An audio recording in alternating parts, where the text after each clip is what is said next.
ನಮಸ್ಕಾರ ಎಲ್ಲ ರೈತ ಬಾಂಧವರಿಗೂ. ನಾನು ಶಿವು ಪಾಟೀಲ್, ಗದಗ ಡಿಸ್ಟಿಕ್ಕು.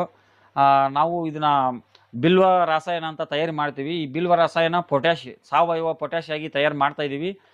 ಇದನ್ನ ತಾವೇ ರೈತರು ಸಾವಯವ ಪೊಟ್ಯಾಶಿನ 10 kg ಪತ್ರೆಕಾಯಿ ಗೊಜ್ಜು, ಒಂದು 3 kg ಸಾವಯವ ಬೆಲ್ಲ, 10 ಲೀಟ್ರು ಗೋಕೃಪಾಮೃತ ಅಥವಾ OWC ಅಥವಾ ನೀರು ಇದನ್ನ ಮಿಕ್ಸ್ ಮಾಡಿಬಿಟ್ಟು ಒಂದು 2 ತಿಂಗಳ 3 ತಿಂಗಳ ಕಳೆ ಹಾಕಿದ ನಂತರ ಇದರ ದ್ರಾವಣ ರೆಡಿ ಆಗ್ತದೆ. ಈ ದ್ರಾವಣನ ಆರ್ಗ್ಯಾನಿಕ್ ಪೊಟ್ಯಾಶ್ ಆಗಿ ರೈತರೆಲ್ಲರೂ ಬಳಸ್ಕೋಬಹುದು.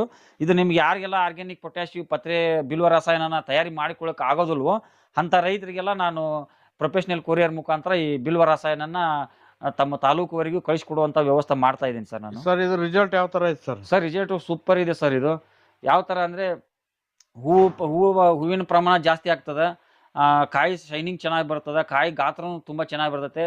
ನಮ್ಮ ಭೂಮಿಗೆ ಯಾವಾಗ ಪೊಟ್ಯಾಷಿಯಂ ಅವಸರ ಇರ್ತದೋ ಅವಾಗ ಈ ಬಿಲ್ವ ರಾಸಾಯನವನ್ನು ಬಳಸಿದ್ರೆ ನಿಮ್ಗೆ ಭೂಮಿ ಬೇಕಾಗಿರ್ತಂತ ಎಲ್ಲ ನ್ಯೂಟ್ರಿಯೆಂಟ್ ಅಂದ್ರೆ ಪೊಟ್ಯಾಷಿಯಂ ನ್ಯೂಟ್ರಿಯೆಂಟ್ ನಿಮ್ಗೆ ಏನ್ ಬೇಕೋ ಅದೆಲ್ಲ ಸಿಗುತ್ತೆ ಸರ್.